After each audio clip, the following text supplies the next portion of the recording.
start. Is the screen visible? Yeah, the screen is visible. सही बिस्मिल्लाह। तो हम continue करते हैं way we left off from last class. हमने पिछली क्लास में, लेट्स जस्ट क्विकली रिवाइज, हमने जेनेटिक ड्रिफ्ट का टॉपिक मेनली टच किया था।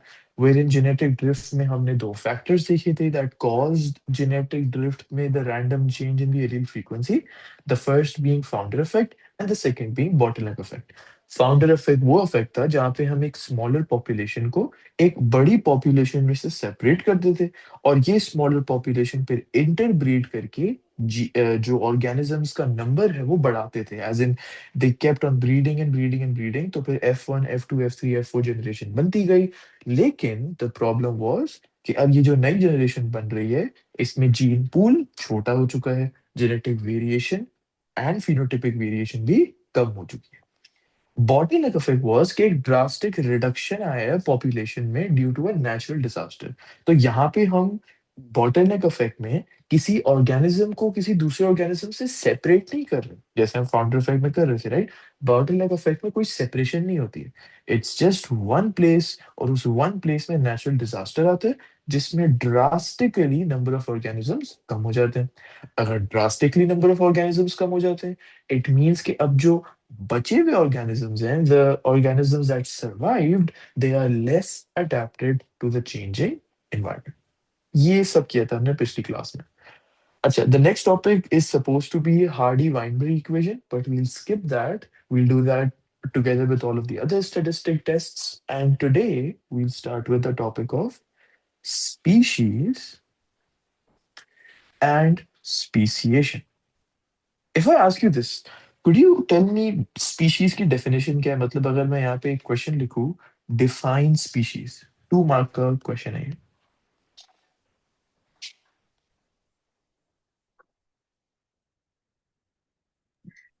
Basically, they're like the organisms of the same genus which differ in visible characteristics, I think. Okay, so organisms of the same genus that differ in visible characteristics. ये वाला part is not quite right, लेकिन organisms of the same genus बिल्कुल सही बात है। अच्छा, अगर हम दो ऑर्गेनिजम्स को लेते हैं जो कि सेम स्पीशीज से बिलोंग करते हैं, लेट्स से एक स्पीशीज है, let's say homo sapiens. Homo sapiens is an example of a species and all of us humans are homo sapiens. अगर हम दो ह्यूमंस को ले लें, मतलब कि दो ऑर्गेनिजम्स को ले लें ऑफ द सेम स्पीशीज, क्या ये ऑर्गेनिजम्स आपस में इंटरब्रीड कर सकते हैं?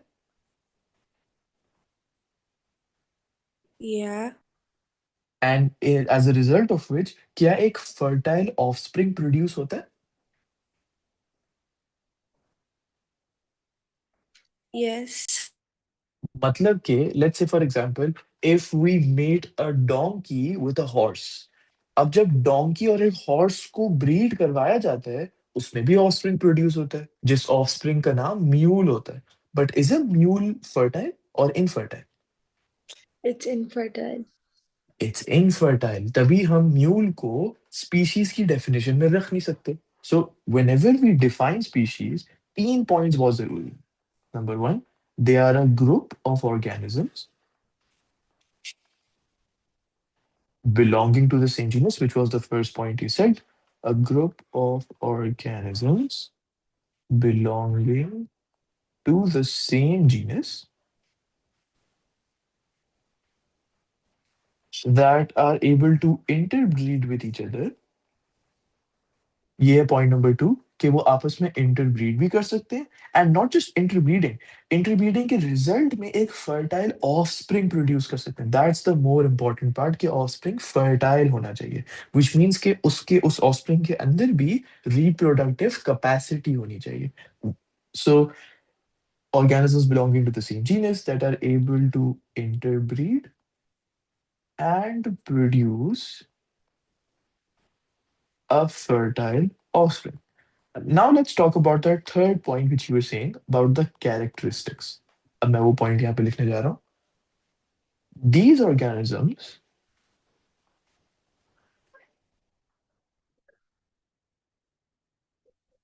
share similar morphological,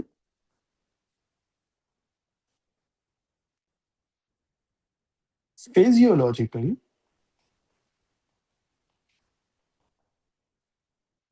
and biochemical features. Now, this might sound a bit weird कि features तो features होती हैं, features का दूसरा नाम phenotype होता है. Now, what is morphological, physiological, biochemical?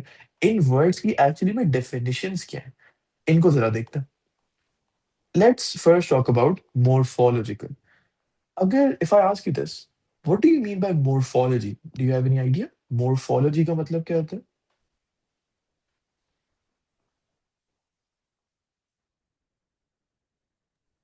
Is it the environment around something like that? So that's ecology. Oh, Morphology is the structure of the organism. मतलब कि फॉर एग्जांपल अगर हम एक कैट का स्ट्रक्चर देखें, कैट के स्ट्रक्चर में हमें पॉज मिलेंगे, माउथ मिलेगा, नोज मिलेंगे, फिर वो जो विस्कर्स होते हैं, लेग्स होते हैं, ओवरऑल बॉडी होती है वो मिलेगी. होमो सेपियंस के अंदर ऑर्गेनिजम्स देखें, you'll find the nose, mouth, hand, ears, eyes, hair, the entire body, the legs, the knees, the elbows. This is the entire structure of the organism. This is called morphology. तो जब हम कहते हैं कि organisms belonging to the same species share morphological features which are similar, इसका मतलब कि अगर हम दो इंसानों को कंपेयर करें, दोनों में नोजेस तो उनकी होंगी, हैंड्स भी दोनों के होंगे, एल्बोज भी दोनों के होंगे, लेकिन सिमिलर है. It's not exactly the same. Nose की विथ किसी ह्यूमन में ज्यादा होगी, किसी ह्यूमन में कम होगी. आई का कलर किसी ह्यूमन में डार्कर होगा, किसी में लाइटर होगा. So it's not exactly the same morphology, it's similar morphology between organisms and the same species. So morphology में यहाँ पे definition लिख रहा हूँ. It's the structure of the organism. So example, hand, mouth, nose, etc. अच्छा, shouldn't that be it when we talk about features? That should, लेकिन except कि हमें दो और words अभी हमें समझने हैं. Word number two, physiological या physiology. Now, what is physiology? Physiology का मतलब होता है bodily functions. अगर हम let's take the same example, दो ह्यूमंस को कंपेयर करेंगे, क्या उन दोनों ह्यूमंस में respiratory system, digestive system, nervous system, excretory system उन दोनों ह्यूमंस में होगा? yeah. But tell me this, क्या ये सारे ऑर्गन सिस्टम्स दोनों ऑर्गेनिजम्स में बिल्कुल एग्जैक्टली सेम होंगे?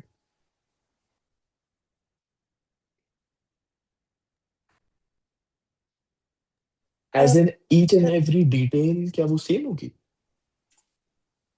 not exactly, I think. Not exactly. That's a good answer. क्योंकि overall तो organ system same रहता है, right? You have the mouth, you have the stomach, small intestine, large intestine, the pancreas, the liver. बाकी सब तो same होता है. लेकिन there are some small differences. For example, कुछ organisms में stomach के अंदर pepsin जो enzyme है, उसकी quantity ज्यादा होती है, कुछ में कम होती है. फिर उसके बाद कुछ ऑर्गेनिजम्स में जो स्मॉल इंटेस्टाइन है, जहां पे जो पैंक्रियाटिक जूस आता है, उस पैंक्रियाटिक जूस में ट्रिप्सिन की क्वांटिटी कम होती है, कुछ में ज्यादा होती है. सो इवन दो बाहर बाहर से हमें लग रहा है कि the entire thing is the same, it's the small small details which are different. तो हम सेम भी नहीं कहते, हम डिफरेंट भी नहीं कहते, हम कहते हैं similar. So similar morphological features, similar physiological features. And again, physiology या physiological features का मतलब कि हम बॉडी के फंक्शंस की बात करें. That's point number two. अब आते हैं आखिरी वर्ड पे, बायोकेमिकल फीचर्स. अब let's take an example of this. Let me just write this down. Biochemical features. अच्छा, अगर हम दो ह्यूमंस को कंपेयर करें, उनके जो डीएनए बेस सीक्वेंसेस हैं, उनमें हमें डिफरेंसेस भी मिलेंगे और उनमें हमें सिमिलैरिटीज भी मिलेंगी. उसी तरीके से अगर हम दो ह्यूमंस के अंदर सेम एग्जैक्ट प्रोटीन मॉलिक्यूल का प्राइमरी स्ट्रक्चर देखें, तो प्राइमरी स्ट्रक्चर एक ऑर्गेनिज्म में अलग होगा, दूसरे ऑर्गेनिज्म में अलग होगा. So what do we see the differences in DNA base sequences, protein molecules. So basically जब हम जेनेटिक्स की बात करते हैं या ऐसे सब्सटेंसेस की बात करते हैं जो बॉडी प्रोड्यूस करती है, that's biochemical. So biochemical features का मतलब होता है कि डिफरेंसेस या similarities, it can be any, right, कि मतलब डीएनए बेस सीक्वेंसेस अलग भी हो सकते हैं कुछ पार्ट्स, और कुछ पार्ट्स सेम भी हो सकते हैं। सो डिफरेंसेस या similarities in the DNA base sequences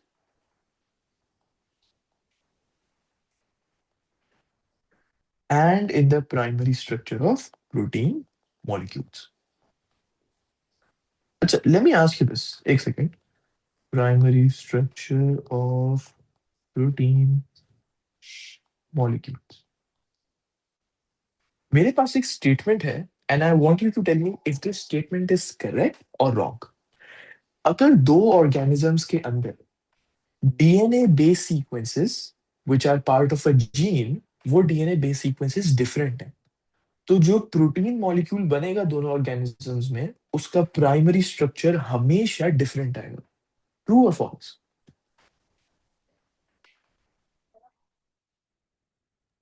The genes are different, you said? या कि जीन्स के अंदर जो डीएनए बेस सीक्वेंसेस हैं दैट आर डिफरेंट, या The Yeah, it's true. It's true, and why is that? मतलब कि अगर डिफरेंट डीएनए बेस सीक्वेंसेस होते हैं तो सेम प्रोटीन क्यों नहीं बनता, डिफरेंट प्रोटीन क्यों बनता है? Because basically the sequences they code for different codons, and then hmm. basically the different codons they make up different amino acids, and different amino acids join together to form different sequences, and different proteins are formed in the end.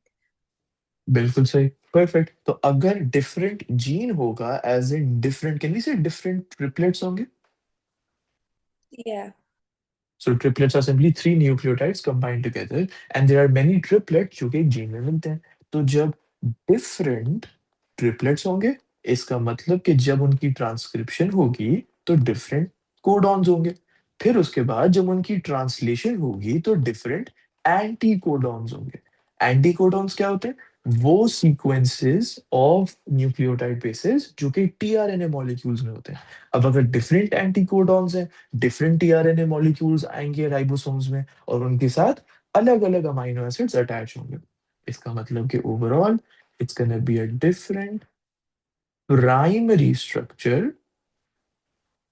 Different primary structure of the protein molecules. तो कभी भी if the question says कि दो organisms के बीच में DNA base sequence अलग है, that automatically means कि जो प्रोटीन मॉलिक्यूल बनने वाला है उसका प्राइमरी स्ट्रक्चर भी डिफरेंट होगा, क्योंकि transcription, translation, RNA splicing, everything वो भी तो डिफरेंट होगी, right?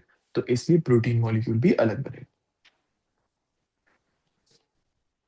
So that's all for the definition of species. Let's just revise this one more time. Species are a group of organisms belonging to the same genus, point number one, that are able to interbreed and produce a fertile offspring. Point number two, these offsprings, or sorry, these organisms share similar morphological, physiological, and biochemical features.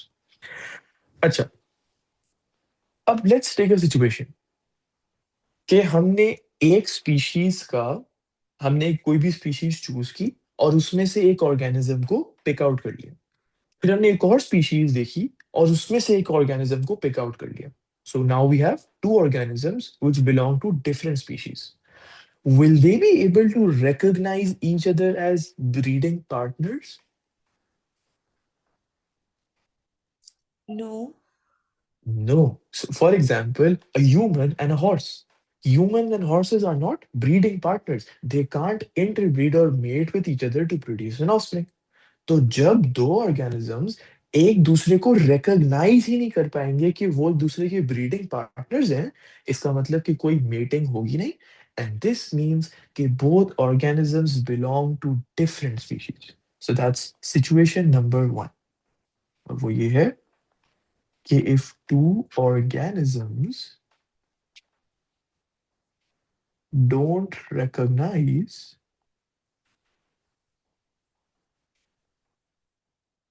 each other as breeding partners,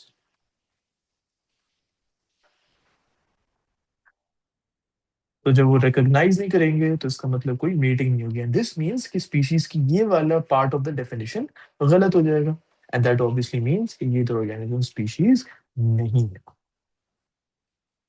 so therefore they are different species. अब situation number 2 देखते हैं।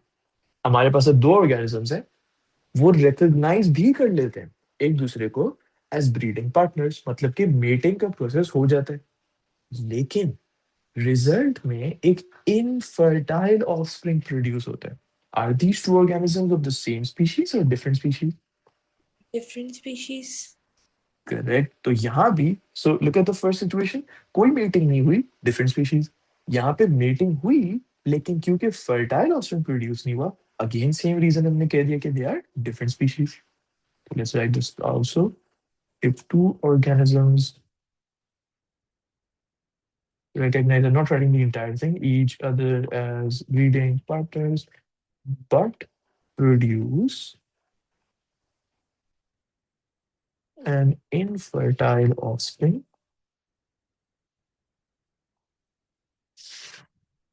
इसका मतलब they are different species. And the final situation, situation number 3, कि दो organisms हैं, वो एक दूसरे को recognize भी कर लेते हैं breeding partners, वो interbreed करते हैं, और एक fertile offspring produce होती है। Same species या different species?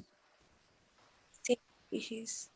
Same species, बिल्कुल सही। So now you're clear with the concept of same versus different species. So recognize each other as breeding partners.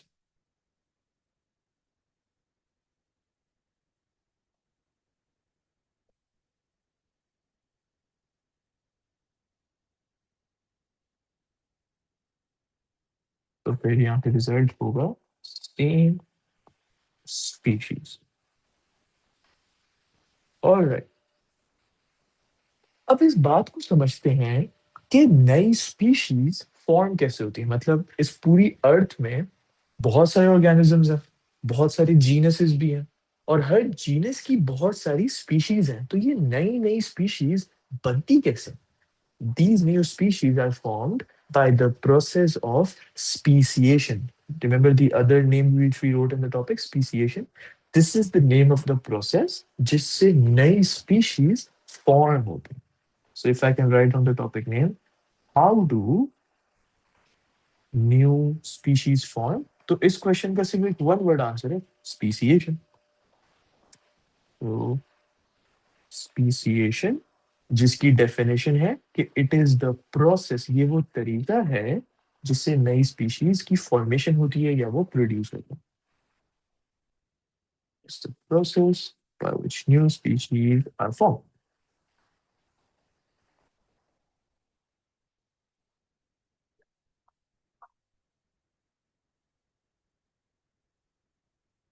अब इस प्रोसेस को जरा समझते हैं, how does this process actually take place.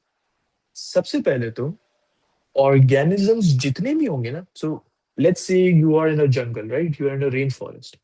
इस पूरे रेन फॉरेस्ट में जितने भी ऑर्गेनिजम्स होंगे, हम उन सारे ऑर्गेनिजम्स को दो डिफरेंट पॉपुलेशंस में स्प्लिट कर देंगे। So step number 1, separation of the organisms into two populations. Step number 2, जो ऑर्गेनिजम्स हमें ऑलरेडी पता है कि एक ही स्पीशीज के हैं, मतलब that part is already defined, तो उन सारे ऑर्गेनिजम्स को हम रिप्रोडक्टिव आइसोलेशन में डाल देंगे। अब एक एग्जांपल लेते हैं। Let's say you are in a जंगल। अब उस जंगल में टूरिस्ट भी हैं, मतलब ह्यूमंस भी घूम रहे हैं, lions, foxes, snails, rabbits, cats and dogs, बहुत सारे ऑर्गेनिजम्स हैं। सबसे पहले हमने क्या किया, सारे ऑर्गेनिजम्स को दो पॉपुलेशन में स्प्लिट कर दिया, उनकी कोई सिमिलर फीचर को देख के। फिर जो ऑर्गेनिजम्स सेम स्पीशीज के हैं उनको रिप्रोडक्टिव आइसोलेशन में डाल दिया, मतलब हमारे एग्जाम्पल में सारे ह्यूमंस को रिप्रोडक्टिवली आइसोलेट कर दिया। अब रिप्रोडक्टिव आइसोलेशन क्या होती है, मतलब कि वो एक दूसरे के साथ रिप्रोड्यूस या मेट नहीं कर पाएंगे। This is reproductive isolation. जब हम इस तरीके की आइसोलेशन करेंगे, wouldn't that lead to genetic isolation, कि अब जब कोई मेटिंग ही नहीं हो रही है तो कोई एलील्स या कोई जीन्स एक्सचेंज भी नहीं होंगे, पास डाउन भी नहीं होंगे, right?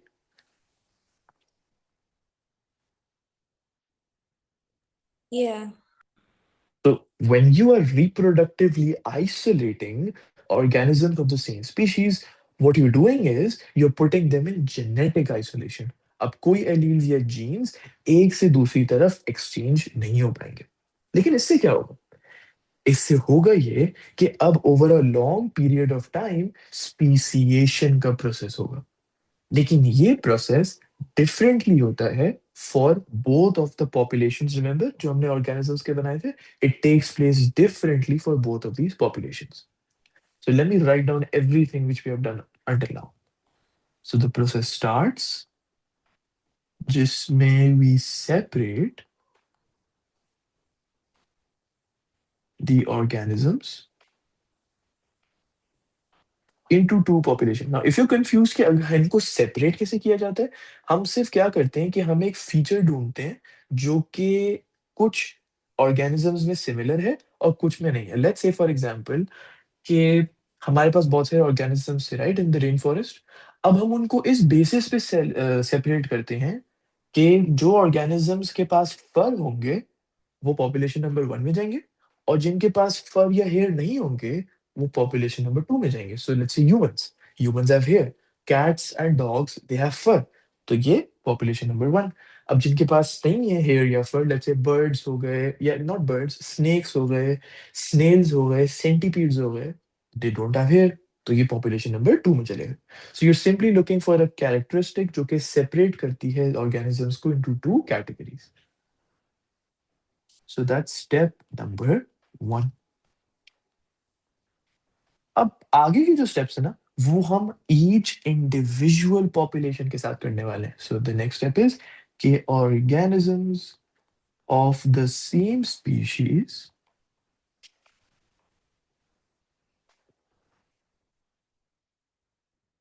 Are reproductively isolated.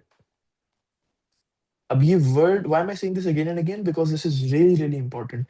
This word is bold में लिखा होता है मार्किंग स्कीम्स में रिप्रोडक्टिव आइसोलेशन का, because that's actually how speciation happens. तो इसका मतलब not being able to reproduce with one another. Now, could you tell me किस तरीके की आइसोलेशन होती है अगर ऑर्गेनिजम्स को रिप्रोडक्टिव आइसोलेशन में डाल दिया जाए तो?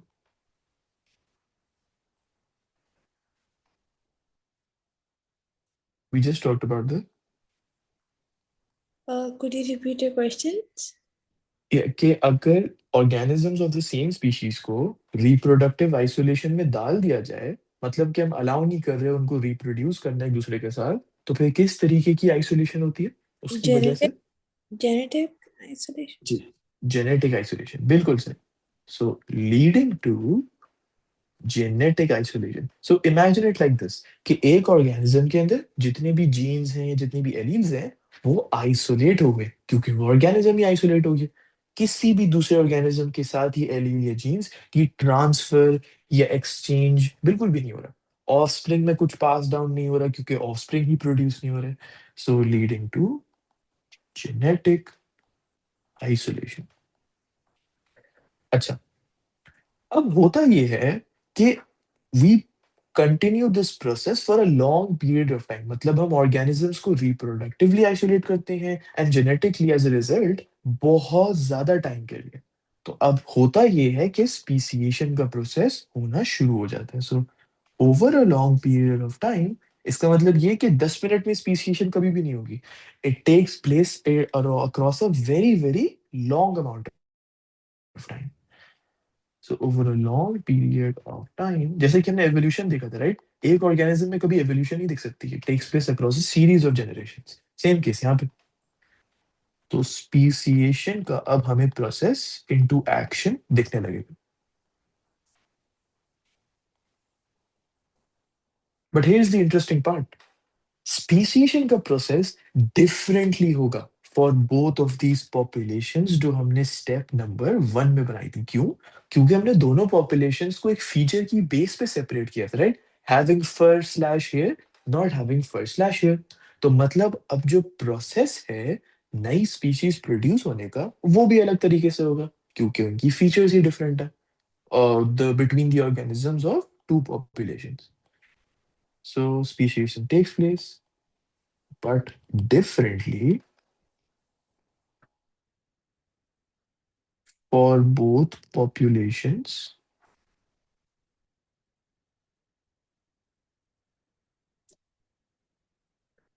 of organisms. Just give me 1 second.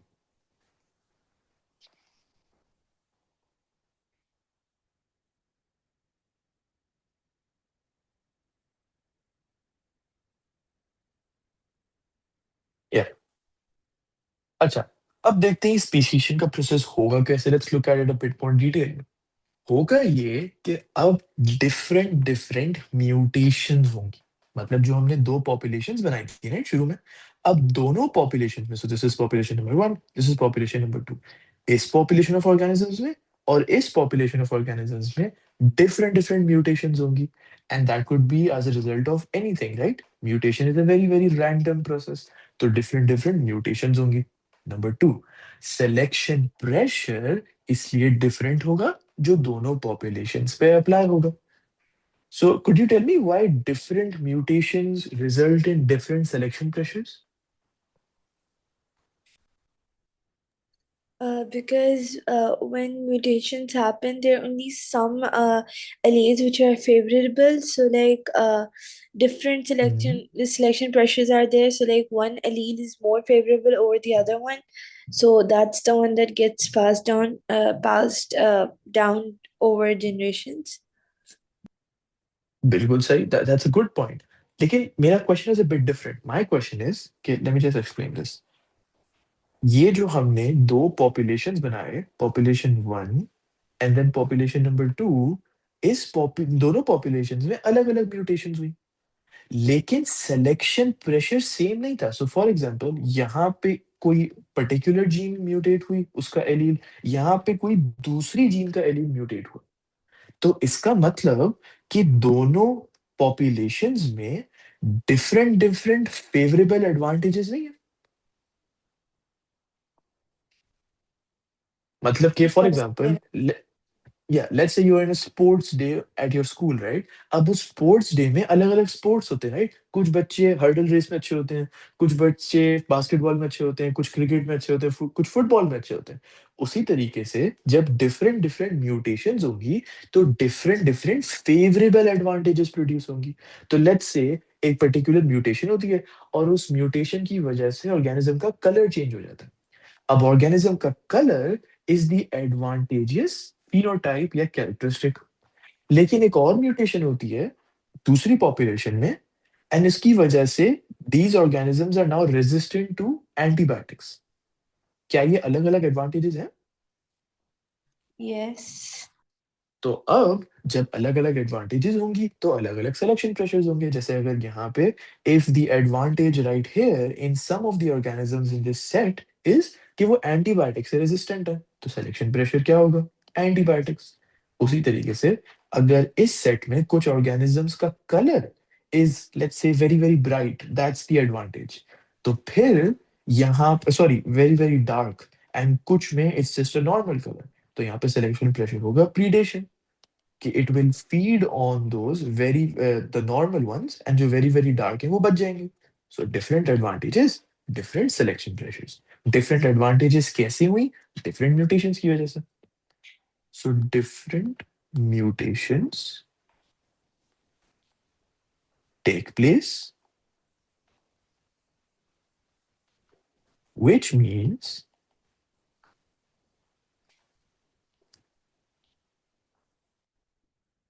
that different selection pressures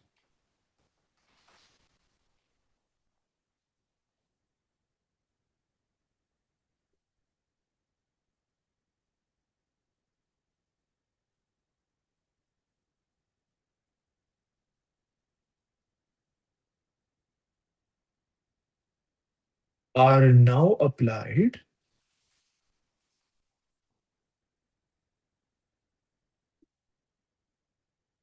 on both populations of organisms.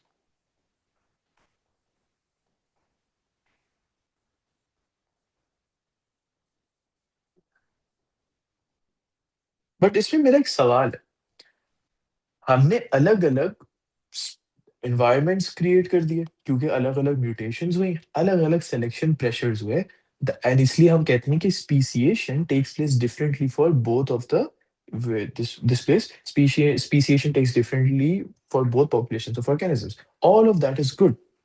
लेकिन अब जो डिफरेंट डिफरेंट स्पीशीज हमने बना ली हैं स्पीसीशन के प्रोसेस के जरिए, what is the thing that prevents these different species from interbreeding with each other? मतलब कि The या difference या bet- the difference between the advantageous elites, I think. तो let's pick out a situation, right? Let's say हमारे पास organism A है from species number 1, organism B है from species number 2. अब ये दो species different हैं, एंड ये दो organisms अब एक जगह पर मिल जाते हैं. Why don't these two organisms interbreed with each other? मतलब कि what is the thing जो कि उनको मना कर रही है इंटरब्रीड करने से? What's preventing them from just mating with each other? What's the problem? They So have this like thing, different selection pressures. so जब हम सिलेक्शन प्रेशर्स की बात करते हैं, does selection pressure matter when you are choosing a breeding partner? No. No, right? तो अगर दो organisms अलग अलग स्पीशीज से जो आए हैं वो एक ही जगह पर मिल गए, what's the thing that's preventing them from breeding with each other? Let's say एक ह्यूमन है और एक ह्यूमन के सामने एक हॉर्स आ जाता है. Why isn't the human mating with the horse? Because वो जो हॉर्स है उसकी डिफरेंट अपीयरेंस है, right? A human would want to mate with a human, correct? Yeah. तो this point right here, what prevents different species from interbreeding? मतलब हमने अलग अलग स्पीशीज तो बना ली, लेकिन अगर आप ऑर्गेनिजम्स को देखें अलग अलग स्पीशीज में, क्रॉस स्पीशी इंटरब्रीडिंग क्यों नहीं हो रही? So you get the word cross species interbreeding. Yeah. या सो अब मैं यहाँ पे लिखने जा रहा हूँ the reasons why this does not happen. So organisms may not be able to recognize each other as breeding partners, तभी तो वो ब्रीड नहीं कर रहे, जो हमने पहले वाले पॉइंट में लिखा था कि they are not being able to recognize each other as breeding partners. Organisms may not be able to recognize each other as breeding partners. अब सवाल ये है कि वो क्यों एक दूसरे को रिकॉग्नाइज नहीं कर पा रहे. तो हमने पहला वाला फैक्टर तो देख लिया, what is the cause of not being recognisable? कि नंबर वन, डिफरेंट अपीयरेंस होती है. ह्यूमन हॉर्स के साथ कभी भी इंटरब्रीड नहीं करेगा क्योंकि हॉर्स की ह्यूमन की कंपैरिजन में अपीयरेंस डिफरेंट होती है. Number two, different mating rituals. अब ये बहुत सेल्फ एक्सप्लेनेटरी है कि अलग अलग स्पीशीज में अलग अलग तरीके होते हैं जिससे इंटरब्रीडिंग का प्रोसेस किया जाता है. सो अगर दो स्पीशीज के ऑर्गेनिजम्स आ जाए, let's say this is organism A from species number one, organism B from species number two. अब ये ऑर्गेनिजम्स जो आए ना, ये अलग अलग स्पीशीज से आए. इस ऑर्गेनिज्म की अपनी मेटिंग रिचुअल होगा, इसका अपना मेटिंग का तरीका या अपना मेटिंग रिचुअल होगा. अब जब इनकी इंटरब्रीडिंग होगी वो पॉसिबल नहीं होगा क्योंकि मेटिंग रिचुअल्स डिफरेंट होंगे. So it's not only the appearance but it's also different mating rituals. अच्छा, number 3, reproductive organs may not be compatible with each other. मतलब ये जो रीजंस थे ये तो वो थे ना कि वो रिकॉग्नाइज क्यों नहीं कर पा रहे एक दूसरे को as breeding partners. That's reason number 1 कि क्यों organisms from different species breed नहीं कर पाते. तो वो नंबर 1, क्योंकि वो ब्रीडिंग पार्टनर्स रिकॉग्नाइज नहीं कर पाते एक दूसरे को. Number 2, the reproductive organs may not be compatible to each other. So reproductive organs may be incompatible. अब यहाँ पे incompatibility का मतलब क्या है? कि complementary नहीं होंगे to each other. Let me just complete this. Not complementary to each other.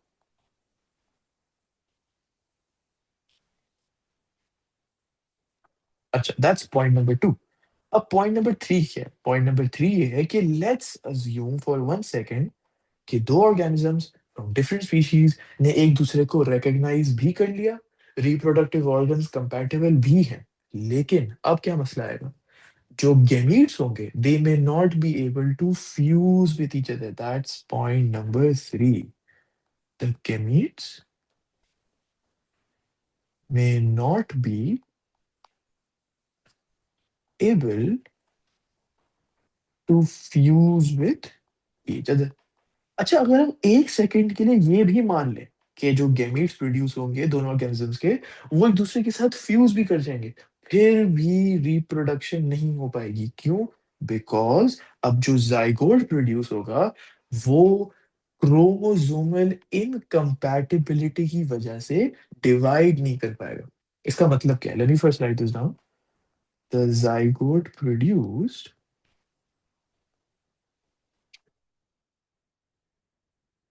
may not be able to divide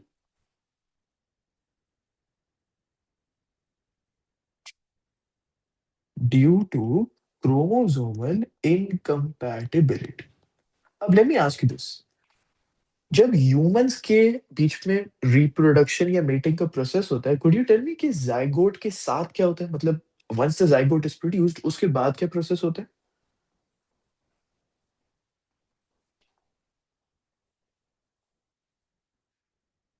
It divides to form the embryo, बिल्कुल सही। And divides by which process? mitosis. Mitosis, बिल्कुल सही। वो embryo से एक ball of cell बनता है and जिससे एक फीटस बनता है, करेक्ट। अब ये जो जाइगोट था ये क्यों इतनी आसानी से माइटोसिस के जरिए डिवाइड कर पाया? बिकॉज जाइगोट के अंदर 46 क्रोमोसोम्स हैं, 23 from the mother and 23 from the father, 23 from the sperm cell, 23 from the egg cell, जो दो हैप्लॉइड के सेल्स हैं। लेकिन imagine now a human and a cat. Human के जो गैमीट है उसके अंदर 23 क्रोमोसोम्स, कैट के गैमीट के अंदर, do you have any idea कि कैट के गैमीट के अंदर कितने क्रोमोसोम्स होते हैं? No. Okay, so I have this written somewhere. एक second, I will just find this in my notes. Yeah, तो कैट के अंदर, मतलब जो हैप्लॉइड सेल अगर हम देखें, जो गैमीट देखें, उसके अंदर 19 क्रोमोसोम्स होते हैं। अब 23 versus 19, human gamete cell versus cat gamete cell, ये डिफरेंट है। तो अब जब 23 प्लस 19 होगा, दैट्स गोना बी 42। 33, या 42। 42 क्रोमोसोम्स, इज दैट कंपैटिबल? मतलब is that equal to 46? No, it's not. It's not. तो क्रोमोसोमल नंबर के मसलों की वजह से, जिसे हम क्रोमोसोमल इनकम्पैटिबिलिटी कहते हैं, उसकी वजह से जाइगोट तो बन जाएगा, फ्यूज ही तो होना है, लेकिन जाइगोट जो बनेगा वो डिवाइड नहीं कर पाएगा और एम्ब्रायो प्रोड्यूस नहीं हो पाएगा। अच्छा, अगर हम 1 मिनट के लिए ये भी मान लें कि जाइगोट प्रोड्यूस होगा और डिवाइड भी कर जाएगा सक्सेसफुली, कि मतलब कोई क्रोमोसोमल इनकम्पैटिबिलिटी नहीं है, फिर भी अगर ऑफस्प्रिंग बनेगी भी तो वो फर्टाइल नहीं होगी। So the fertile offspring may not be produced. ये एक बहुत बहुत ज्यादा जरूरी सवाल है। ये 4 मार्क का आता है P4 के एग्जाम में। What prevents different species from interbreeding? So you could remember all of these as a story, right? कि let's say दो organisms from different species आपस में मिलते हैं at a place, they will not be able to reproduce क्योंकि वो एक दूसरे को recognize नहीं कर पा रहे as partners जो कि breed करते हैं। क्यों? Different appearance, different mating rituals। अगर recognize कर लिया, so think of it like consequences upon consequences के, अगर recognize कर लिया फिर भी reproductive organs compatible नहीं होंगे। अगर compatible भी होंगे तो gametes fuse नहीं कर पाएंगे। अगर वो भी फ्यूज कर पाएंगे तो जाइगोट डिवाइड नहीं होगा क्रोमोसोमल इनकम्पैटिबिलिटी की वजह से। अगर जाइगोट भी डिवाइड कर गया तो ऑफस्प्रिंग प्रोड्यूस जो होगी वो इनफर्टाइल होगी, which is obviously the last stage of reproduction. कोई भी कंफ्यूजन यहाँ तो? No, it's clear. Okay, so अब I think we'll keep it till here today, क्योंकि जो अगला टॉपिक है it's a very very long topic, that is allopatric speciation. and sympatric speciation. This will be done in the next class, and we would be done with chapter 17 uske baad tak. So, if that's it for today, could you give a summary of what we did today? Yeah, so basically, first we discussed the definition of species, that they're a group of organisms that can breed together and produce fertile offspring. And then we Mhm. discussed that they have similar morphological, biochemical, and physiological features. And then basically, we discussed what each of these are, like that morphological features are basically structural features, biochemical features are basically related to the uh, uh, DNA base sequence and all, and the physiological features are basically related to the activity of uh, the body functions. And basically, then we discussed about speciation, and that there's one type of speciation when we reproductively isolate organisms. There's one kind which is genetic isolation. And then basically we discussed that what prevents um,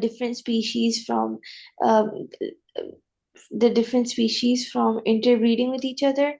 And basically that's because they may not be able to recognize each other as potential mates. And then uh, basically the reproductive organs may not be same, uh, may not be compatible with each other. And then the gametes, they can't fuse with each other, or the zygote that's produced may not be able to divide because the chromosomes are not compatible.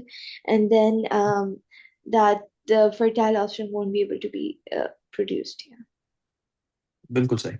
अच्छा, so that would be it. Again, as I said, next class में allopatric and sympatric speciation, and that would be it. So also, how was your bio exam, which you said you had, the bio mock? Yeah, I had it today. It was really good, alhamdulillah. So Alhamdulillah. Yeah. because like it was very long though, because I remember the last time the paper was way easier and way smaller, but then this time the Because that paper was the first time. Yeah, that was the first time you're yeah, giving a P4. Yeah. yeah, but this time it was like very long. But